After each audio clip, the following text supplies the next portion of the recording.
자,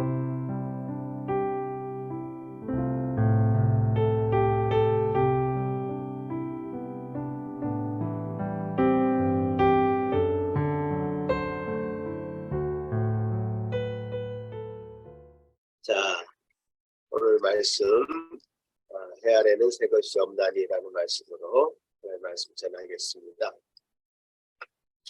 이 다윗의 아들 예루살렘 왕 전도자의 말에서 전도서가 시작됩니다. 다윗의 아들이 솔로몬이죠. 솔로몬 왕이 이 전도서를 기록했습니다. 제가 세 번역으로 이 말씀을 다시 한번 읽어드리도록 하겠습니다. 세 번역은 조금 더 우리 현대인에서는 영어에 가깝게 번역된 성경입니다. 다윗의 아들 예루살렘 왕 전도자의 말이다. 전도자가 말한다. 헛되고 헛되다. 모든 것이 헛되다. 사람이 세상에서 아무리 수고한들 무슨 보람이 있는가? 한 세대가 가고 한 세대가 오지만 세상은 언제나 그대로다. 해는 여전히 뜨고 또 여전히 져서 제자리로 돌아가며 거기에서 다시 떠오른 바람은 여전히 뜨고 또 져서 제자리로 돌아가며 거기에서 다시 떠오른 모든 강물이 바다로 흘러 들어가도 바다는 넘치지 않는 강물은 나온 곳으로 되돌아가 거기에서 다시 흘러내리 만물이 다 지쳐 있음을 사람이 말로 다 나타낼 수 없다. 눈은 보아도 만족하지 않으며 귀는 들어도 차지 않는 이미 있던 것이 훗날에 다시 있을 것이며 이미 일어났던 일이 훗날에 다시 있을 것이다. 이 세상에 새 것이란 없다. 뭐하라 이것이 바로 새 것이다 하고 말할 수 있는 것이 있는가? 그것은 이미 오래전부터 있던 것, 우리보다 앞서 있던 것이다. 지나간 세대는 잊혀지고 앞으로 올 세대도 그 다음 세대가 기억해 주지 않을 것이다 라고 세 번역 성경은 말하고 있습니다. 2022년도 이제 한 해가 이제 2주밖에 남지 않았습니다. 2022년도 한 해는 여러분에게 어떤 한 해였습니까? 또 이렇게 세월만 가는구나 한탄만 나왔습니까? 아니면 한 해를 참으로 보람있게 보냈다고 말할 수 있겠습니다. 보람이 있었다고 생각하는 분들, 또 그렇지 않고 후회스러웠다고 생각했던 분들도 어떻게 생각하든지 간에 한 해를 잘 정리하고 또 매듭 짓는 시간을 가지는 것은 우리 모두에게 매우 유익한 일일 것입니다. 그런 의미에서 한 해를 정리하면서 이 전도서의 말씀을 가지고 우리에게 주었던 그 삶을 돌아보는 시간을 가지면 좋겠다 생각이 들어서 이 말씀을 나누고자 합니다. 전도서 이 기자는 이 전도서의 긴 말씀을 시작하면서 헛되고 헛되며 헛되고 헛되니 모든 것이 헛되도다 라고 말씀하십니다. 전도서 기자가 하는 말들을 지금 오늘 1절부터 11절까지 말들을 제가 다시 되새김질 해보면 이런 말처럼 들립니다. 우리의 모든 한 해의 수고에 대해서 칭찬하고 감사하기는커녕 그 수고는 유익하지 않다라고 말하는 것 같습니다. 괜한 수고를 한 해 동안 했다. 무익한 일을 했다. 쓸데없는 일들만 한 해 동안 했다라고 말하고 있는 것 같습니다. 한 세대가 저물어가고 또 한 세대가 오지만 그 세대들이 오고 가는 것을 묵묵히 땅은 지켜보고 있을 뿐이다 라고 말하는 것 같습니다. 예전에 고려 말 중신이었던 야암 길재 선생이 이런 식구를 남겼습니다. 산천은 의구하되 인글은 간대없네 어저버 태평연월이 꿈이런가 하는.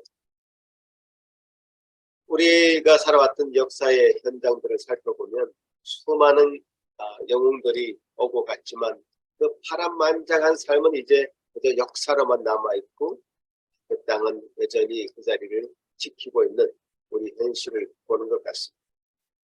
산 개가 죽은 사자보다 낫다는 말씀도 있듯이 이제 영웅들이 다 죽고 없어진 역사의 현장을 바라보고 있노라니 참으로 허무한 마음이 든다는 겁니다. 매일 태양이 뜹니다.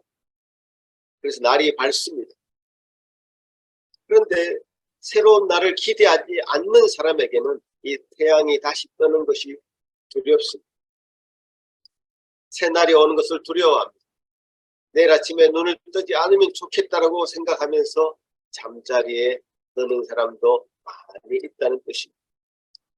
매일 반복되는 삶의 무게가 우리를 짓누를 때에 우리는 강렬하게 떠오르는 그 일출의 환희도 느낄 수도 없고요.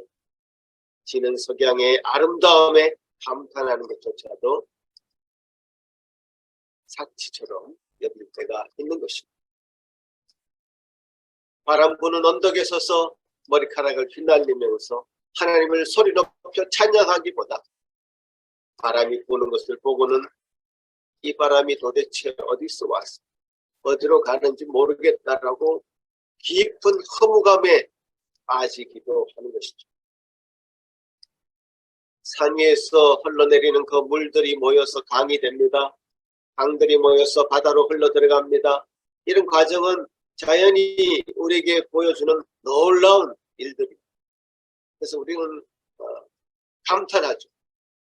그러나 이 아름다운 경치를 제공해주는 이 강물을 보면서도 이 전도서의 기자는 강물이 바다로 끝없이 흘러 들어감에도 불구하고 그 바다는 넘치지도 않고 그 바닷물은 다시 비가 되어서 산 위로 떨어져 다시 강물이 되어가는 이 끊임없이 반복하는 이런 과정들을 통해서 허무함을 쏟아내고 있다는 말입니다.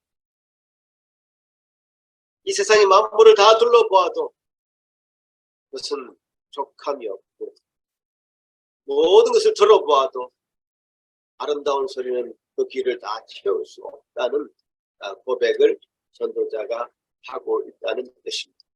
그래서 결론적으로 전도자는 배 아래에서 새 것이 없다라고 고백하고 있는 것입니다. 여러분은 이런 전도자의 고백에 얼마나 공감하십니까? 이거를 읽었을 때 여러분 마음이 어떠셨습니까? 제 솔직한 마음은 그렇습니다. 전도서라고 하는 이 성경의 시작부터 어떻게 이런 깊은 탄식과 한탄의 말을 쏟아놓을 수 있을까? 저는 굉장히 당황하지 않을 수 없습니다. 이런 말을 고백하는 것이 신자로서 합당한 고백입니다. 다 헛되다니 그게 무슨 말인가? 올 한 해 우리가 그렇게 힘쓰고 애쓰면서 달려왔는데 그게 다 헛된 일인가 봐요. 누가 여러분에게 그것은 다 헛된 일이라고 말한다면 여러분 어떻게 반응하시겠습니까? 여러분 이렇게 항변하지 않겠습니까? 왜 그렇게 헛되다고 하십니까? 왜 그렇게 한탄하십니까? 허무함을 표현하십니까? 헛되지 않습니다. 모든 일에 하나님은 합력하여 선을 이루시는 분이신 줄 우리가 압니다. 긍정적으로 미래를 바라보고 우리는 주님을 향해 달려가고 있습니다. 이렇게 항변하지 않겠습니까? 모든 일에 우리 그리스도인은 소망을 가지고 미래를 가지고 긍정적인 시각에서 미래를 바라보며 나아가는 것이 우리 그리스도인의 고백인데요. 근데 이 지금 전도서의 기자, 거의 성경에서 하는 이 말은 우리가 도저히 우리 마음을 같이 합할 수 없는 그런 허무한 고백들만 얘기하고 있습니다. 과연 이 성경을 우리가 어떻게 받아들여야 될 것인가라고 하는 고민이 생기는 것입니다. 이 전도서는 성경 66권 중에 엄연히 한 권으로 채택되어 있는 성경입니다.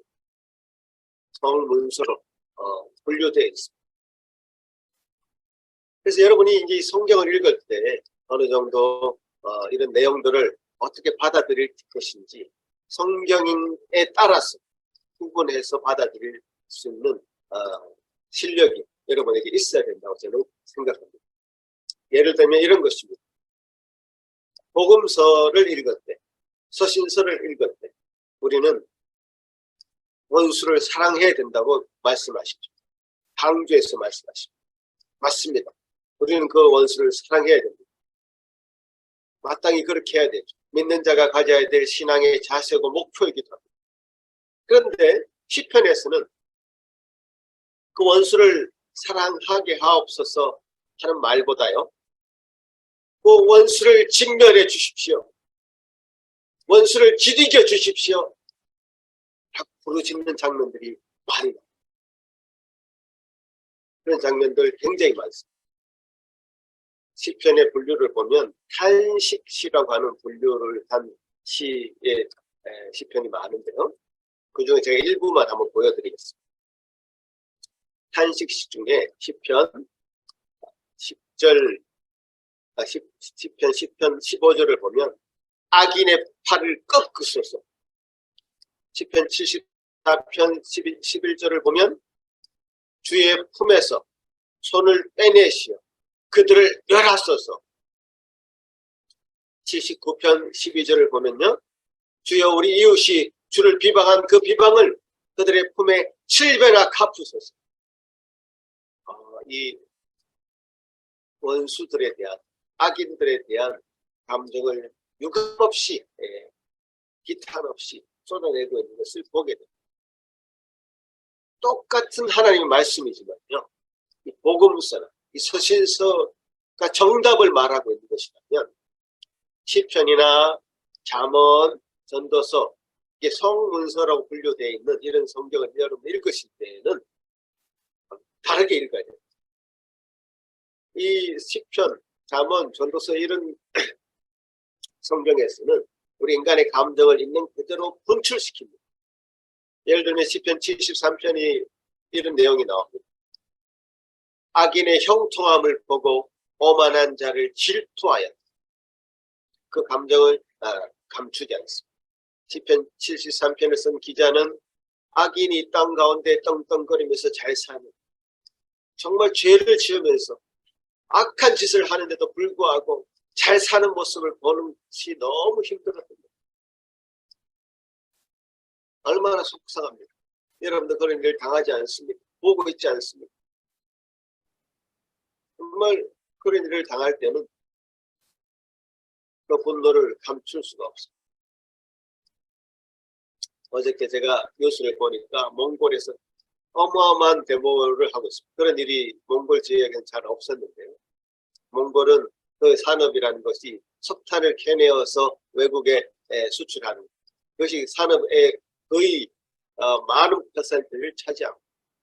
그런데 보니까 국가 재정의 거의 3분의 1 이상의 석탄의 재정에, 석탄을 이제 수출해서 재정을 차지하고 있는데, 그런 재정을 국가 고위 공무원들이 빼내가지고 기록에 남기지 않고 몰래 돈을 챙겼다 해가지고 엄청난 데모를 하고 있는 것을 봤습니다. 악한 자들은요, 이래저래 다 이렇게 악한 짓을 하면서 이 세상의 가운데 잘 살고 있습니다. 그런 것을 보면 그 시민들의 마음, 국민들의 마음은 정말 갈기 찢어지는 것이죠. 악인들의 형통함을 보고서 오만한 자를 질투했던 이 시편 기자, 73편의 기자 아삽이라는 이 기자도 이런 심정을 가감없이 분출하는 것, 그 감정을 감추지 않습니다.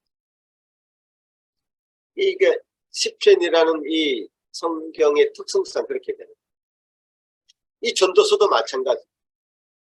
전도서 이 기자가 자신의 허무한 감정, 세상을 살아와 본 그 결과 얼마나 이 세상 살아가는 것이 허무한 것인지, 그 감정을 가감없이 하나님 앞에 백성들 표출하고 있는 것입니다. 그래서 결국 이런 감정을 통해서 하나님께서 그 감정을 어떻게 다스려 가실지, 또 하나님 뜻을 어떻게 발견해 나갈지 하는 과정을 이 전도서는 계속 기록해 나가고 있죠. 정답은 여러분 잘 아십니다. 신자라면 압니다. 복음서 서신서에 나와 있습니다.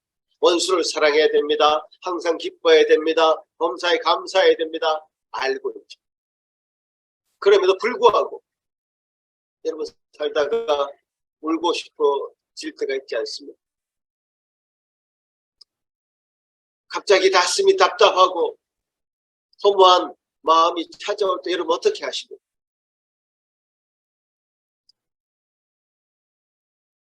이럴 때 많은 사람들이 대처하는 방식들이 많은 신자들 중에 대처하는 방식들이 있습니다. 약간의 경직된 마음을 가지고 이런 마음이 찾아오는 것, 허무한 생각이 드는 것, 의심이 드는 것에 대한 죄스러움을 가지고 그런 마음들을 억지로 짓누르는 것입니다. 나는 기뻐. 나는 범사에 감사해. 하나님의 뜻이 있을 거야. 물론 좋습니다. 하지만 그런 마음들이 경직된 생각으로 그냥 짓누르기만 할 때는 언젠가는 폭발합니다.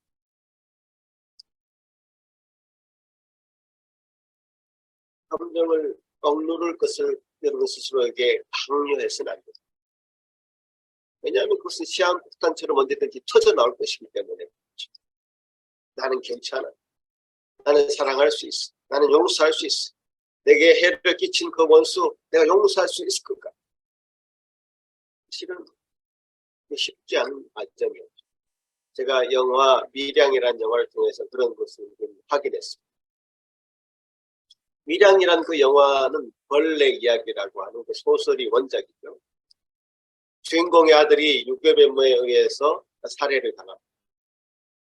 주인공이 예수를 거부하다가 이제 예수를 받아들이게 됩니다. 교회를 다니게 되죠. 그 유괴범 살해당한 아이의 엄마가 주인공인데요. 그 주인공이 아들을 잃고서 남편도 없는 상황 가운데 의지할 곳은 그 아들밖에 없었는데 아들이 죽고 나서도 유괴범에 의해서 살해당하고 나서도 교회를 다니게 됩니다.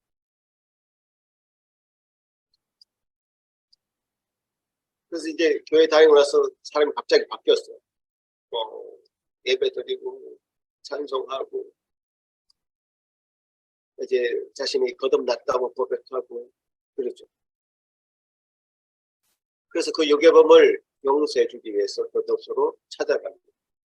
이제 그 사람을 용서해 줄 수 있을 것 같다라고 말하면서 찾아갑니다. 그런데 정작 그 교도소에서 만난 그 유괴범은 이미 하나님이 자신을 용서해 주셨다고 하면서 해맑은 얼굴을 하고 있습니다. 그 얼굴을 보면서 주인공은 폭발하죠. 내가 용서해 주지 않았는데 누가 용서해 줬냐고 하면서 절망에 빠져. 원작 원래 이야기에서는 이 주인공이 그 절망 때문에 자살을 합니다. 그러나 영화에서는 주인공이 아주 하나님께 처절하게 반항하는 그런 장면으로 그리고 있죠. 제게 이 영화를 평론해 달라고 말한다면요. 자신에게 닥친 그 슬픔이 다 소화되지 않은 채 그 감정을 마음에 그냥 묻어버린 그 결과로 이런 일이 해프냈다라고 말씀드린 것 같습니다. 제가 그 여인에게 할 수 있는 말은 충분히 울어, 충분히 분노하고 충분히 슬퍼 라고 말하고 싶습니다. 여러분 어떠십니까? 이 시편의 기자들이 원수들에게 당한 그 억울한 감정을 거침없이 내뱉고 그 깊고 깊은 그 슬픔 가운데 머물러 있었던 것처럼 시간이 필요한 것입니다. 절망과 슬픔은 다른 것입니다. 여러분. 절망은 더 이상 해결할 길을 찾지 못하는 것이 절망입니다. 그러나 슬픔은요, 위로받을 수 있는 고통입니다. 부모를 잃었거나 배우자를 잃었을 때 그것은 말할 수 없는 슬픔입니다. 심지어 자식을 잃었다는 그 고통은요, 정말 더 극심하죠. 자기가 대신 죽고 싶은 마음이 들 정도예요. 세상의 모든 것을 잃어버린 듯한 극심한 고통, 슬픔입니다. 그러나 명심하십시오. 그것이 절망으로만 나아가지 않도록 한다면 그것은 위로받을 수 있는 슬픔. 하늘의 위로가 있습니다. 절망은 위로받을 수 없는 고통이라면 슬픔이라는 것은 위로받을 수 있는 고통입니다. 여러분이 직장에서 어려움을 당하는 것, 그것 때문에 절망하지 않습니다. 왜? 가정에 돌아오면 여러분을 기다리고 있는 가족이 있고 자녀들이 있어요. 그 가족으로 인해서 위로를 얻습니다. 그래서 또 다시 회복합니다. 다시 그 다음날 일어나서 직장에 나갑니다. 궁극적으로는요, 하늘의 위로가 있습니다. 우리가 지금 크리스마스 성탄절이라고 마음이 들떠 있는데요. 성탄절의 가장 깊은 의미는 바로 성육신하신 그리스도를 생각하는 기간이 되라는 것입니다.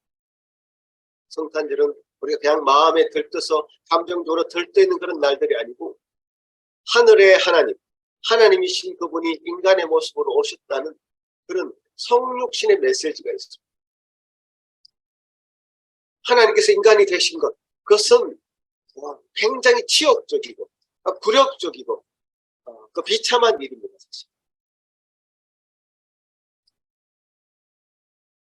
더군다나 예수님은 이 땅에 오셔서 많은 기적을 행하시면서 왕으로 군림하셔도 되실 분이었지만 비참하게 나무 십자가에 달려 돌아가셨습니다. 그 고통은 정말 어떤 것도 비교할 수 없는 고통입니다. 예수님은 그런 고통을 감당하시면서 모든 그런 연약함을 채굴하시면서 우리의 위로자가 되셨습니다. 치유자가 되셨습니다. 그래서 여러분의 아픔을, 고통을 만져줄 수 있는 겁니다. 여러분 아프면 아프다고 하십시오.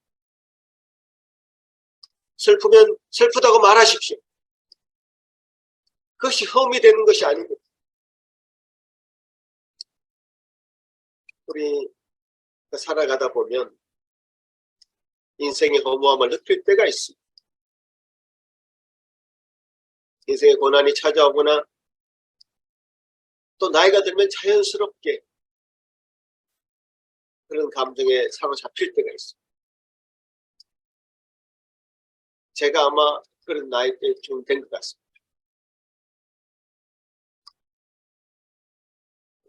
기쁜 일도 별로 없고 슬픈 일도 별로 없고 감각이 좀 무뎌집니다. 그러면서 허무한 감정이 불쑥불쑥 찾아옵니다. 근데 충분히 그럴 수 있다고 인정하셔야 됩니다. 당황하거나 놀라지 마십시오. 전도서 기자처럼 허무하다 허무하다 허무하다 그냥 고백하십시오. 해 아래 새 것이 없다고 외치십시오.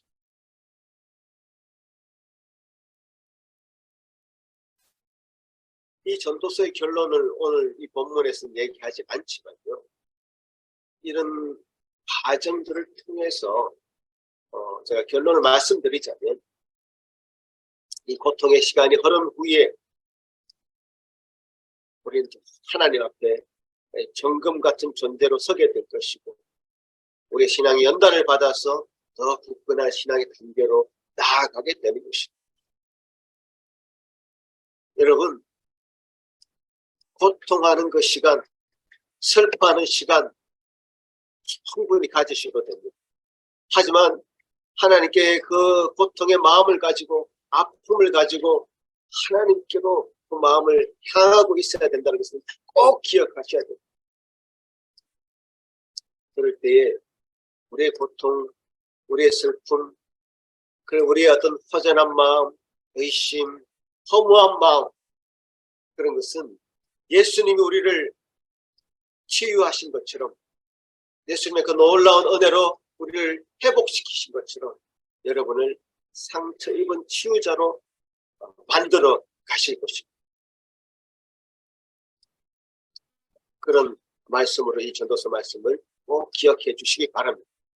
자, 근데 두 번째, 이런 허무한 감정, 또 의심, 의혹, 이런 감정이 찾아올 때요.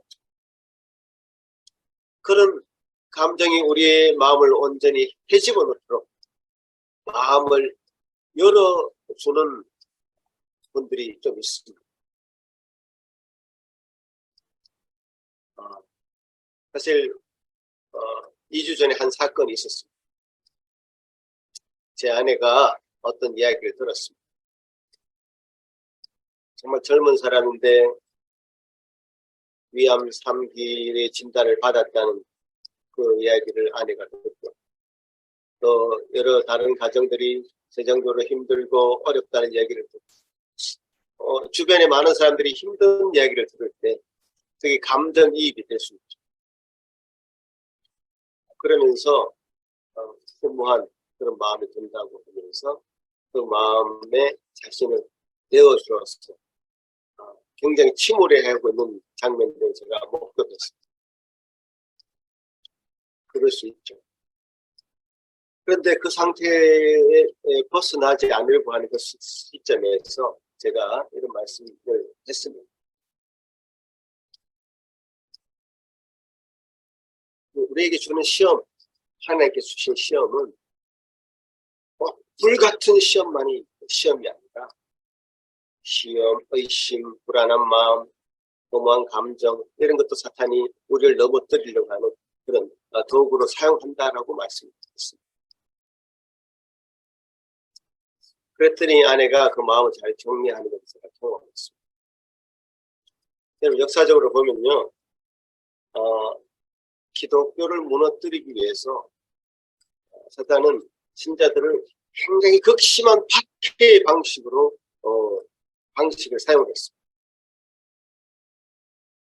기독교 신자들 다 죽여버리면 무서웠어. 더 이상 믿는 사람이 나타나지 않을 거야 하면서 아주 불같은 시험을 했습니다.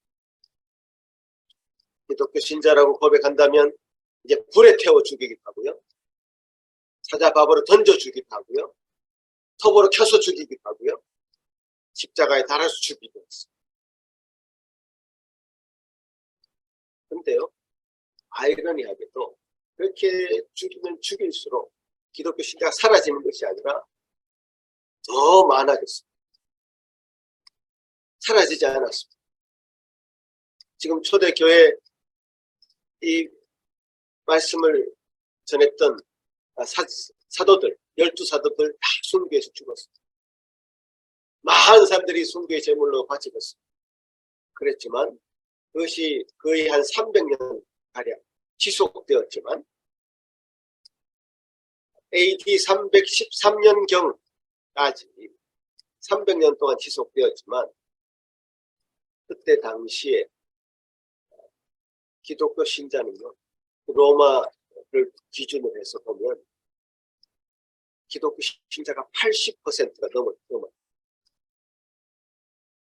어떻게 그럴 수가 있을까요?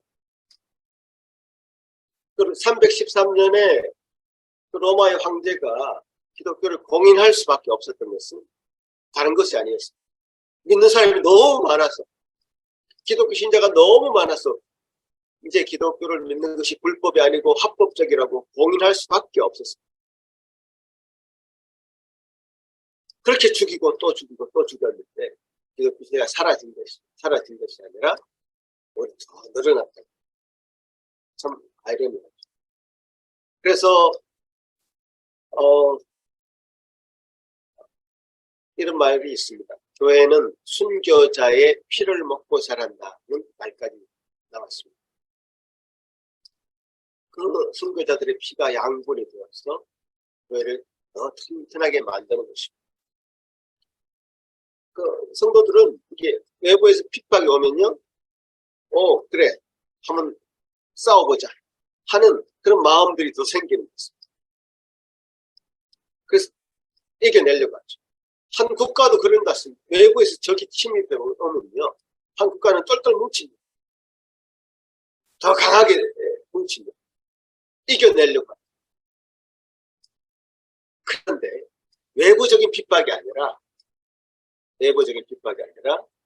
내면에 살며시 찾아오는 의심,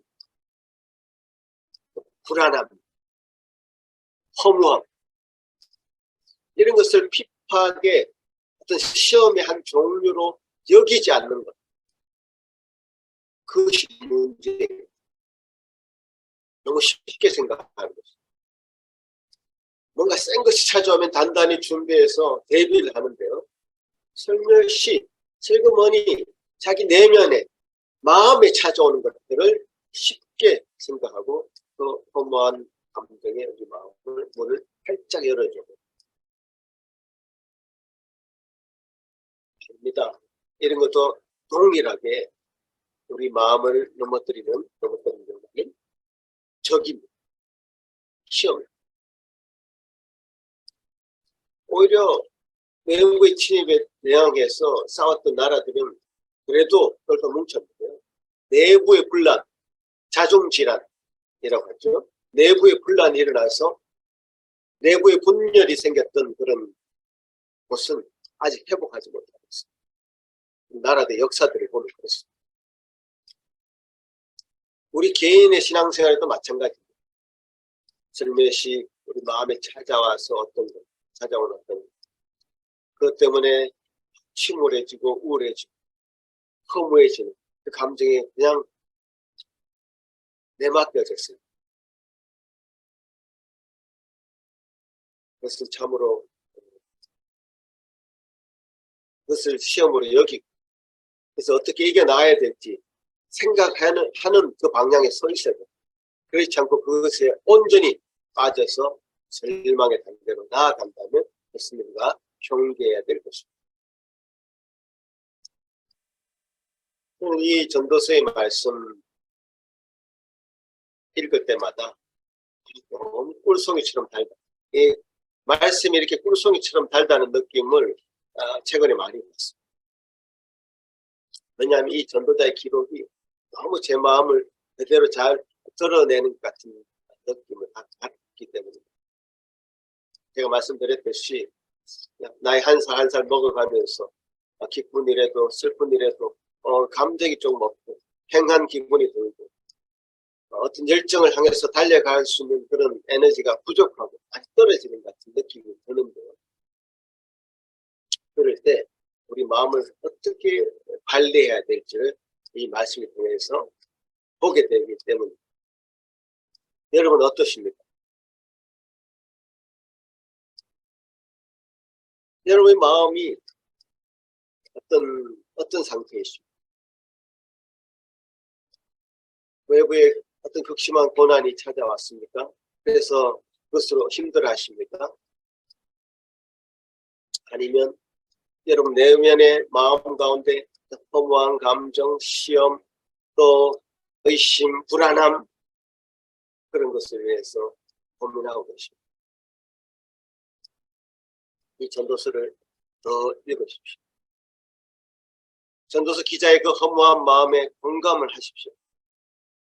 하지만 그것으로 끝내지는 마십시오.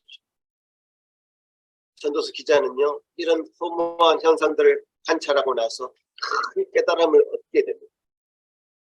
제가 중간적인 결론을 말씀드리자면 전도서 3장 11절 말씀 한번 보여주시기 바랍니다.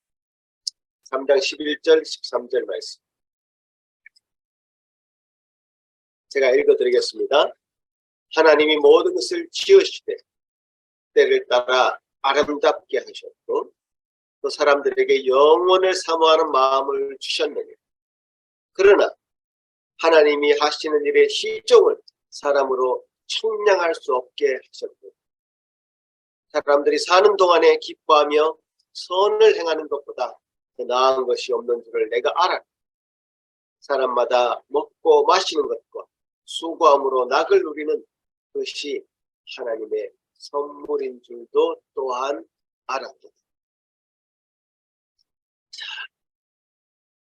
이렇게 깨달음을 얻어가는 거예요. 인생의 모든 일에는 그 때가 있습니다. 내일 새로운 생명이 태어나지만요, 날 때가 있으면요, 죽을 때가 있습니다. 심을 때가 있으면 그 심은 것을 뽑을 때가 있습니다. 죽일 때가 있고요, 치료할 때가 있으며 클 때가 있고 세울 때가 있습니다. 울 때가 있으면 웃을 때가 있고요, 슬퍼할 때가 있으면 춤출 때가 있습니다. 돌을 던져버릴 때가 있고요, 그 돌을 거둘 때가 있습니다. 안을 때가 있고 안는 일을 멀리 할 때가 있습니다. 찾을 때가 있고 잃을 때가 있고요, 지킬 때가 있으며 버릴 때가 있고, 찢을 때가 있고 꿰맬 때가 있습니다. 잠잠할 때가 있고 말할 때가 있고, 사랑할 때가 있고 미워할 때가 있습니다. 전쟁할 때가 있고 평화할 때가 있다라고 전도서 기자는 깨달았고, 인생의 때를 깨달아가 하나님 이 땅 가운데 지으신 모든 것 때를 따라서, 그 때를 따라서 아름답게 하셨다 하셨습니다. 우리가 모일 때가 있었으면 이렇게 흩어져서 각 가정에서 이렇게 예배 드릴 때가 있는 것입니다. 태양이 쨍쨍 내리쬐서 아름답게 그 태양의 아름다움을 보고 정말 맑은 날씨를 즐길 때가 있으면요, 오늘처럼 저렇게 눈이 소복하게 내리는 것은 집안에서 창문을 통해서 보면서 차분하게 우리 마음을 바라보면서 예배드리는 그 기쁨을 누릴 때도 있는 것입니다. 하나님은 그 때를 따라서 모든 것을 아름답게 하셨습니다. 하나님의 그 일의 시작과 끝을 사람으로는 청량할 수 없게 만드셨습니다. 그 사람이 자꾸 그 하나님의 뜻을 청량하려고 하니까, 사람이 자기 자신의 생각을 가지고 어떤 것을 청하려고 하니까 괴로워집니다. 그런 생각하지 마세요. 하나님이 제일 좋은 것을, 여러분에게 제일 좋은 때를 주셨다고 생각하십시오. 그래서 그 때를 기뻐하고 누리십시오.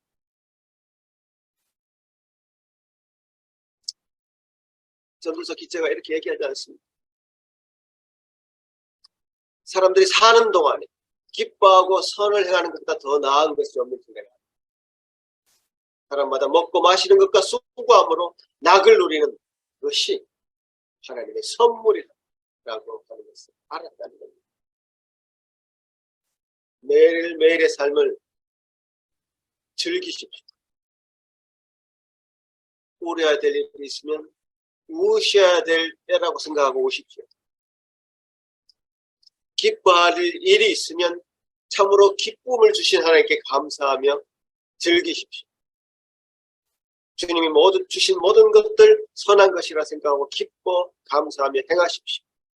감사하게 사십시오. 이게 우리의 본분입니다. 여러분, 우리 전도서 기자를 통해서 우리가 오늘 말씀을 읽었는데, 여러분 감정이 솔직해야 되기도 하고, 그래서 가감없이 여러분 감정을 표출해야 되기도 하고, 또한 그 감정에 그냥 머물러서 절망의 단계로까지 나아가지 않도록 그 감정이 하나님께서 주신 감정이고, 그것도 감사하게 하나님께 그 감정을 표현해야 될 필요는 있지만, 그것에 머물러서 절망으로 나아가지 않도록 여러분 마음의 관리를 잘 하셔야 돼요. 전도서 기자처럼 하나님께서 우리에게 더 주시는, 이 과정을 통해서 주시는 복이 무엇인지, 하나님께서 주시는 은혜가 무엇인지, 하나님께서 무엇을 원하시는 것인지 깨달아가고 알아가는 그런 과정으로 삼으시기 바랍니다. 여러분, 여기 나와 계신 가정들을 둘러보건데, 여기 앉아있는 우리 학생들을 포함해서 정말 괴롭지 않고 힘들지 않는 그런 사람은 한 사람도 없는 것 같습니다. 다 힘든 과정 가운데 지금 뭔가에 향해서 가고 있습니다. 제가 섣불리 위로하고 싶진 않고, 여러분 하나님 안에 머무십시오. 전도서 말씀을 읽으십시오. 그래서 하나님께서 주시는 여러분의 은혜를 붙잡으십시오. 그렇게 권면드리고 싶습니다. 2022년도 이제 2주밖에 남지 않았습니다. 올 한 해 하나님 주신 것이 무엇인지, 또 괴로웠던 것은 무엇인지 솔직하게 주님 앞에 내려놓고요, 고백하시고요, 하나님 주신 은혜도 붙잡아 가시고, 그래서 이 한 해를 잘 정리하시고 여러분 되시길 바랍니다. 기도하겠습니다. 하나님 아버지 감사합니다. 우리에게 주신 이 귀한 시간, 말씀을 통해 우리 자신을 다시금, 또 우리 공동체를 다시금 돌아보게 하시니 감사합니다. 각 가정을 둘러보건대 참으로 힘들고 어려운 가정을 밟아가고 있습니다. 주여, 그러한 때에 하나님께서 주시는 은혜가 그 가정마다, 그 개인의 심령마다 참으로 넘쳐나게 하여 주시옵기를 소망하고 기도합니다. 주님이 주신 것이라고 생각하고 선하게 받으며 감사함으로 받으며 주 앞에 달려나갈 수 있는 저희들 되게 하여 주옵소서. 감사하고 예수님 이름으로 기도합나이다.